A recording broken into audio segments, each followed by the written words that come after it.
नमस्कार दोस्तों, मैं हूं पुरुषोत्तम पांचाल। और भारत सरकार जितना जोर सड़कों और रेलवे पर लगा रही है, उससे कई ज्यादा जोर भारतीय डिफेंस बजट पर और भारत डिफेंस पर लगा रही है, क्योंकि रक्षा उत्पादन से जुड़ी भारत की कंपनियों की बल्ले बल्ले होने वाली है। रक्षा पूंजीगत व्यय का 75% जो इंडिया में जो भारत सरकार की खुद की जो कंपनी बनाती है, जो इंडिया की कंपनी है, उनसे ही भारत हथियार खरीदेगा और उनको ही ऑर्डर देगा। यानी देश का पैसा देश में ही रहेगा। भारत से खरीद को अलग देश से खरीदने की जरूरत नहीं है। रक्षा मंत्री राजनाथ सिंह ने कहा है कि भारत की 2023 और 24 में कुल रक्षा पूंजीगत का व्यय यानी 75% घरेलू निर्माताओं से ही खरीदा जाएगा। इस कदम का मतलब है कि अगले वित्त वर्ष के केंद्रीय बजट में घोषित कुल रक्षा पूंजी का व्यय 1,62,000 करोड़ रुपए में से करीब 1 लाख करोड़ रुपए घरेलू स्रोतों के लिए खरीद के लिए यूज किया जाएगा। इसके अलावा 80,000 करोड़ रुपए में 3 समझौते हुए हैं।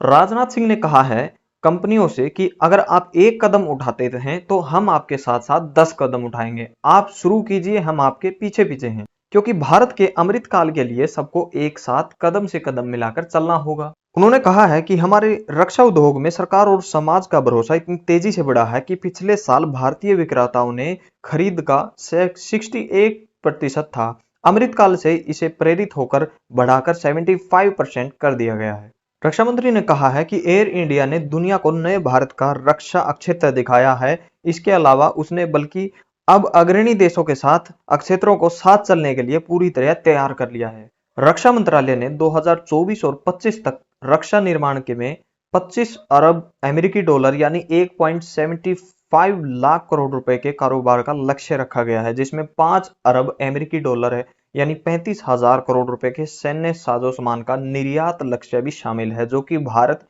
अपने देश में ही स्वदेशी तरीके से हथियार बनाकर दूसरे जो कमजोर अपने पड़ोसी देश हैं उनको सप्लाई करेगा, जो कि चीन की दादागिरी के लिए जाने जाते हैं, जैसे कि इंडोनेशिया, फिलीपींस और ब्राजील और साउथ अफ्रीका के कुछ देश आते हैं, जिसमें हमारा उसमें डील भी शामिल हो चुकी है।